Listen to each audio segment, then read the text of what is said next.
Madrugada húmeda del 20 de enero de 1996.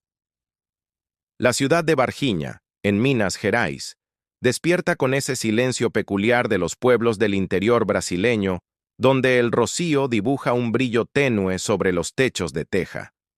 Nadie lo sabe aún, pero ese sábado transformará a la ciudad en sinónimo mundial de un misterio que desafía a los archivos oficiales. El aire huele a hierba mojada, a tierra removida por una lluvia corta. Los perros ladran a destiempo.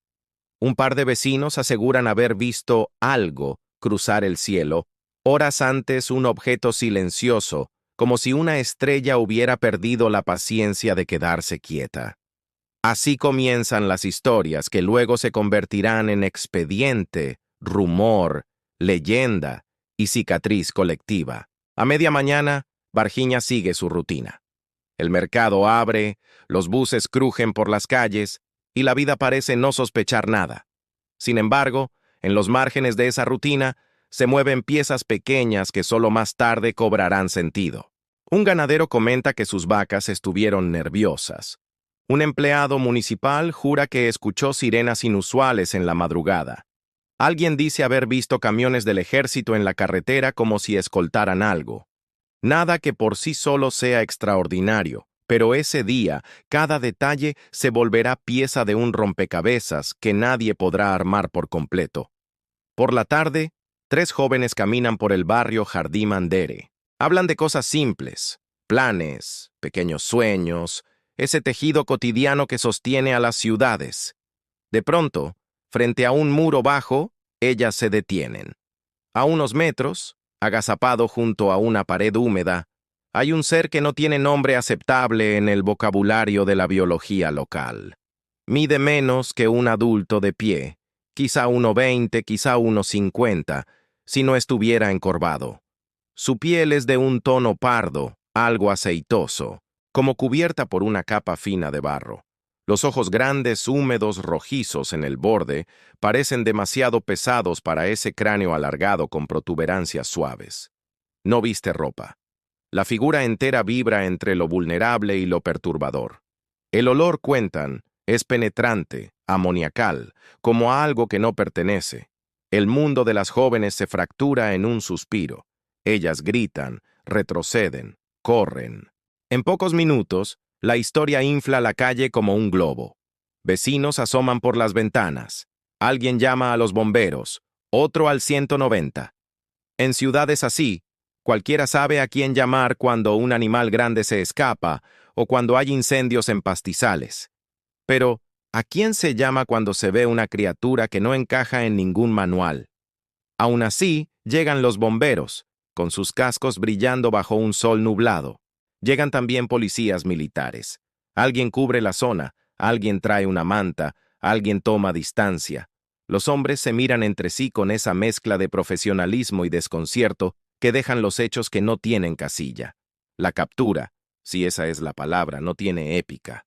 No hay persecución, ni tiros, ni gritos heroicos. Hay cautela. Hay manos que ensayan movimientos lentos, hay un saco, hay guantes más gruesos de lo habitual. Hay también la convicción muda de que cualquier contacto debe ser mínimo. La criatura, según contarán más tarde, parece débil, como si la gravedad le pesara demasiado. Se deja rodear, y en un gesto que dividirá opiniones durante décadas, la envuelven y la suben a un vehículo. Algunos testigos dicen que eran bomberos, otros que personal del ejército asumió el control enseguida. El cemento aún conserva la humedad de la tarde cuando la caravana se aleja, dejando tras de sí una estela de preguntas y una calle con vecinos a medio respirar. Ese mismo día, o quizá en la madrugada siguiente, corre el rumor de un segundo ser. La versión se fragmenta en múltiples narraciones. Unos dicen que fue visto en un arroyo, otros que dentro de un terreno baldío, que intentó huir, que estaba herido. Se habla de otra captura, esta vez con más presencia militar.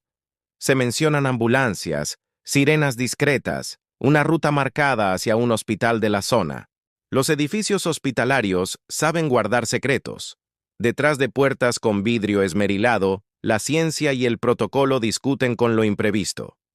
Médicos con mascarilla, ordenanzas sorprendidos, camillas que entran y salen, hojas de registro que quizá anotaron individuo desconocido, donde debería decir paciente. La noche pliega su manto sobre Varginha, y lo que sucede en esos pasillos se convierte en materia de versiones. En los días posteriores, la ciudad entera vibra como si hubiera tocado una cerca electrificada. Esporádicamente se ven uniformes en exceso para una ciudad de ese tamaño. Vecinos cuentan que los tanques de basura de un hospital fueron retirados con demasiada prolijidad. Se dice que camiones con lonas verdes partieron hacia otro estado. Se habla de muestras que habrían viajado a un laboratorio universitario distante. Cada línea de ese canto coral se canta con diferente afinación, pero todas sostienen la misma melodía. Algo entró en Varginha y algo salió, bajo custodia. No hay misterios sin contradicciones y aquí abundan. La policía local asegura haber cumplido con protocolos. El ejército emite comunicados sobrios. Todo dentro de la normalidad, operativos de rutina. Un portavoz atribuye los camiones a ejercicios programados. Un médico dice no haber visto nada fuera de lo común. Otro sugiere, sin afirmarlo, que ese día hubo más movimiento de lo habitual. Los escépticos señalan que la criatura del barrio pudo ser un hombre con discapacidad arrojado a una situación cruel, un indigente cubierto de barro que asustó a las jóvenes. Otros recuerdan la historia de un vecino con condiciones especiales al que apodaban Mudiño, confundido por la lluvia y el miedo. Pero las jóvenes sostienen su relato con esa mezcla de horror y certeza que deja un encuentro que no cabe en el lenguaje. Mientras la ciudad se divide, aparecen voces de fuera. Investigadores de fenómenos anómalos viajan a Varginha, graban testimonios, fotografían esquinas, miden distancias, trazan mapas, construyen cronologías. Hora 1, avistamiento. Hora 2, presencia de bomberos. Hora 3, traslado a hospital. Hora 4, llegada del ejército. A la vez, la prensa nacional transforma el asunto en espectáculo. Portadas con títulos grandes, entrevistas cruzadas, debates de estudio donde un científico, un militar retirado y un ufólogo despliegan argumentos como si fueran cartas marcadas. Varginha, que hasta ese día significaba café, industria y vida serena, empieza a significar incidente. En medio del zumbido, surge un punto de dolor. La muerte de un policía militar semanas después, asociada por algunos a una infección contraída, según esos relatos, durante el contacto con la criatura. La cronología oficial indica causas clínicas. El rumor público dibuja flechas invisibles hacia el barrio Jardim Andere. Las personas necesitan causalidades claras para cerrar capítulos. Cuando no las hay, la angustia busca atajos. Pero también es cierto que el duelo de una familia no debería convertirse en combustible de especulación. Varginha aprende ese equilibrio a base de discusiones y silencios incómodos. Pasan los meses, y el caso se asienta como sedimento al fondo de un río. Los testigos más directos mantienen sus versiones con variaciones mínimas. Las jóvenes repiten lo que vieron con esa fidelidad de quien intenta no deformar un recuerdo que intimida. Bomberos y policías, con la cautela de quienes deben responder a instituciones, hablan de procedimientos sin entrar en la naturaleza del objeto de atención. Los investigadores civiles ordenan lo que recolectaron: fechas, placas de autos, nombres, croquis. Algunos aportan análisis de suelos, de vegetación, de supuestos fluidos. La ciencia dura pide muestras, cadena de custodia, protocolos reproducibles. Lo extraordinario, una vez más, choca con la forma en que la ciencia valida hechos. No es enemistad, es diferencia de idioma. Para entender por qué este incidente se convirtió en hito, conviene mirar el Brasil de mediados de los 90. País joven en su democracia, en plena reconfiguración económica, con una cultura popular vibrante, orgullosa y porosa a la vez. El imaginario global ya había sido colonizado por relatos de encuentros cercanos, pero en América Latina faltaba un caso que combinara múltiples testigos urbanos, respuesta institucional visible y un relato con matices humanos. Varginha lo ofreció.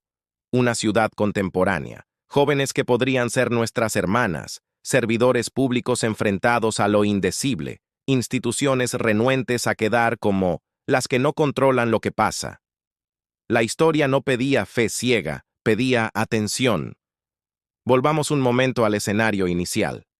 La tarde húmeda, el muro, la criatura. Hay algo en la descripción que golpea. No es un monstruo cinematográfico, no es una entidad todopoderosa. Parece, si tomamos por buenas las descripciones, un ser cansado, vulnerable, fuera de su lugar. Ese matiz ha sostenido el interés por décadas, porque si el otro llega como víctima de un accidente o de una caída o de una fuga, el relato se aleja del terror fácil y se acerca a una pregunta ética. ¿Qué hacemos los humanos cuando lo desconocido no es amenaza, sino fragilidad? ¿Lo acorralamos? ¿Lo auxiliamos? ¿Llamamos a los que tienen uniformes para que resuelvan? ¿Lo exhibimos como curiosidad? En el corazón de Varginha late esa tensión moral. Del lado escéptico, los argumentos son claros y necesarios. Se pregunta por qué no hay imágenes nítidas, en un tiempo donde ya existían cámaras accesibles. Se pide consistencia en los horarios, se señalan contradicciones en segundos y terceros relatos. Se recuerda que el miedo distorsiona la percepción, que la memoria rellena huecos con imaginación, que el rumor potencia la exageración. Se insiste en que las instituciones no tienen incentivo para ocultar una captura que, de ser real, sería un hito científico. Más bien tendrían incentivo para capitalizarla. Y sin embargo, quienes trabajamos con relatos, sabemos que las instituciones también protegen su imagen, su estructura de mando, su jerarquía de decisiones. Divulgar lo que no entienden puede parecerles, en ocasiones, admitir vulnerabilidad. La fuerza del caso no está en una prueba reina, sino en la constelación de testimonios que, con la imprecisión esperable, señalan en la misma dirección. Algo inusual ocurrió en una tarde de enero. Hubo presencia coordinada de servicios públicos. Hubo traslados. Hubo silencios posteriores. Eso no basta para declarar visitante de otro mundo, pero basta para sostener, con seriedad, que Varginha vivió un hecho extraordinario. Entre el fue un extraterrestre y el fue un indigente cubierto de barro, cabe un abanico de posibilidades que no degradan el misterio, lo enriquecen. También vale la pena mirar la dimensión humana de los testigos. Las jóvenes no buscaron fama, la fama las encontró en una esquina. Sus vidas quedaron marcadas. Miradas de incredulidad, bromas crueles, invitaciones a programas.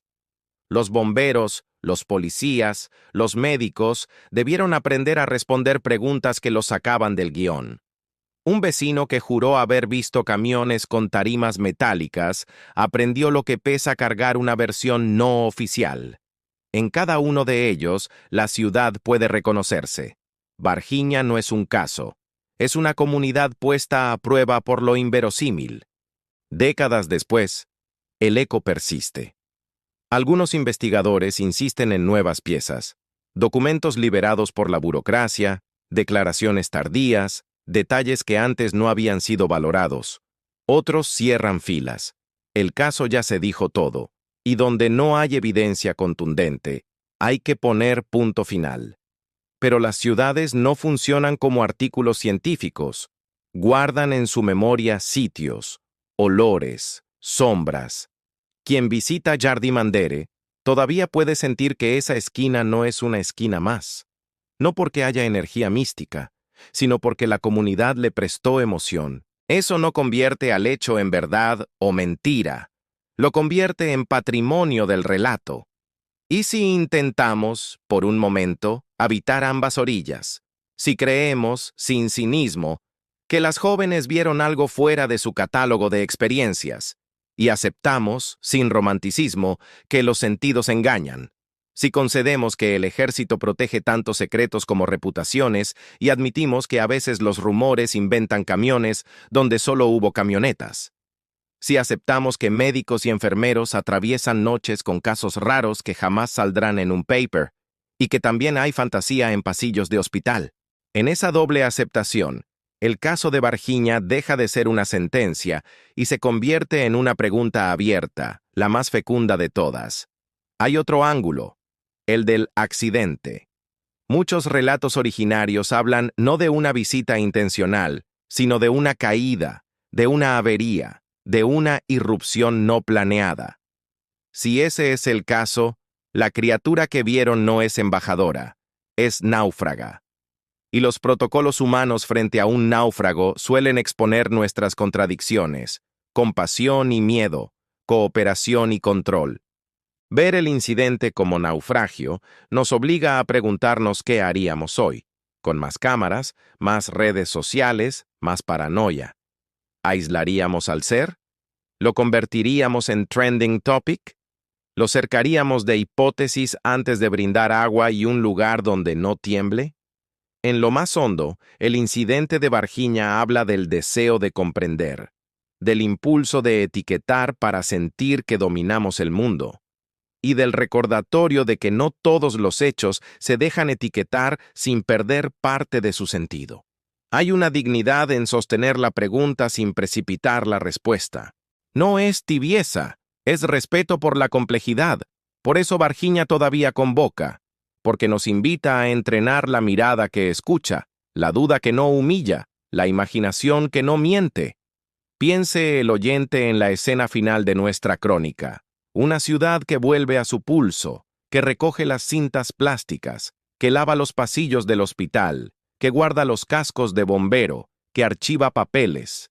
Al caer la tarde, el cielo de Minas se enciende en anaranjados densos. En algún patio, alguien prepara café. En alguna sala, alguien habla en voz baja de lo sucedido.